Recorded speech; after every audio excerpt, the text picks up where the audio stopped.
శ్రీనివాస్ నగర్ డొంక రోడ్లో గల 3 రైల్వే వంతెన పనులు పూర్తి అయిన సందర్భంగా గ్రామీణ అభివృద్ధి కమ్యూనికేషన్ శాఖ కేంద్ర సహాయ మంత్రి డాక్టర్ పెమ్మసాని చంద్రశేఖర్ గారు ఆ రహదారి ప్రారంభోత్సవాన్ని గావించారు. ఈ సందర్భంగా పెమ్మసాని మాట్లాడారు. ప్రస్తుతం 2 వరుసలుగా ఉన్న రైల్వే లైన్ను 4 లైన్లుగా మార్చబోతున్నారు. అందులో భాగంగానే ఈ 3 వంతెనలను అభివృద్ధి చేశాం. ఈ 3 వంతెనలను అభివృద్ధి చేయడం వల్ల రైల్వే ప్లాట్ఫామ్లు పెరిగి సరైన సమయానికి రైలు రాకపోకలు జరిగి ప్రయాణికులకు ఉపయోగపడే పరిస్థితి ఏర్పడుతుంది. శంకర్ విలాస్ వంతెన వచ్చే నెల ఏప్రిల్లో ప్రారంభించినప్పుడు ట్రాఫిక్ నియంత్రణ చేపట్టాల్సి ఉంటుంది.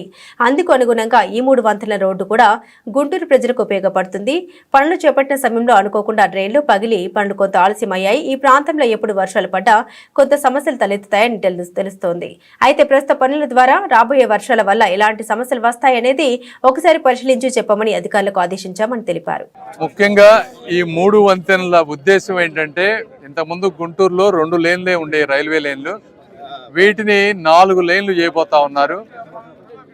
ఒకప్పుడు పెద్ద ట్రైన్లు అంటే 25 బోగీల కంటే ఎక్కువ ఉండేవి, ఒక 2 స్టేషన్ల మీదే ఒకే టైంలో ఆగాయి. దాంతో ట్రైన్లు టైమింగు డిలే అవటము, నంబర్ ఆఫ్ ట్రైన్స్ ఇక్కడ లేనటువంటి పరిస్థితి. ఇప్పుడు ఈ 3 వంతెనలు బ్రిడ్జ్ చేయటం వల్ల మనకు ప్లాట్ఫామ్ పెరుగుతుంది. పెరగడంతో 4 లేన్లు వస్తాయి. సో ఎక్కువ లాంగ్ ట్రైన్స్ అన్నీ కూడా ప్లాట్ఫామ్ మీద ఆగి టైమింగ్ కరెక్ట్గా వచ్చే విధంగా ఉపయోగపడుతుంది. అందుకని అది ఒకటి ఉపయోగం. రెండోది, రేపు శంకర్ విలాస్ బ్రిడ్జి ఏప్రిల్లో స్టార్ట్ చేసినప్పుడు ట్రాఫిక్ డైవర్షన్కి మనకు కావాలి. అందులో ఇది ఒక ప్రత్యామ్నాయ మార్గం. కాబట్టి దీన్ని కూడా దృష్టిలో పెట్టుకొని సాధ్యమైనంత ఫాస్ట్గా చేయాలని నిర్ణయించాం. అయితే అనుకున్న దానికంటే 1 నెల లేట్ అయింది. ఎందుకంటే ఎప్పుడో 60 సంవత్సరాల క్రితం వేసినటువంటి పైప్ లైను తెలియకపోవడం వల్ల అది బ్రేక్ అయ్యి కొద్దిగా లేట్ అయింది. బట్ ఏదేమైనప్పటికీ చాలా నీట్గా చేశారు, సుందరంగా చేశారు, చక్కటి. ఇంకొక ఈ ప్రాంతంలో పాత బ్రిడ్జ్ వల్ల ఇబ్బంది ఏంటంటే, ఎప్పుడు వర్షం పడ్డా కూడా వాటర్ విపరీతంగా ఆగిపోవటం. ఇప్పుడు దానికి ప్రాపర్ డ్రైనేజెస్ తోటి నీట్గా చేశారని అధికారులు మాకు ఈరోజు చెప్తా ఉన్నారు. అయితే రేపు ఒక వర్షం పడి పెద్దగా వచ్చినప్పుడు మాత్రమే అది ఎంతవరకు 100% పర్ఫెక్ట్ అయ్యేదని తెలుస్తుంది.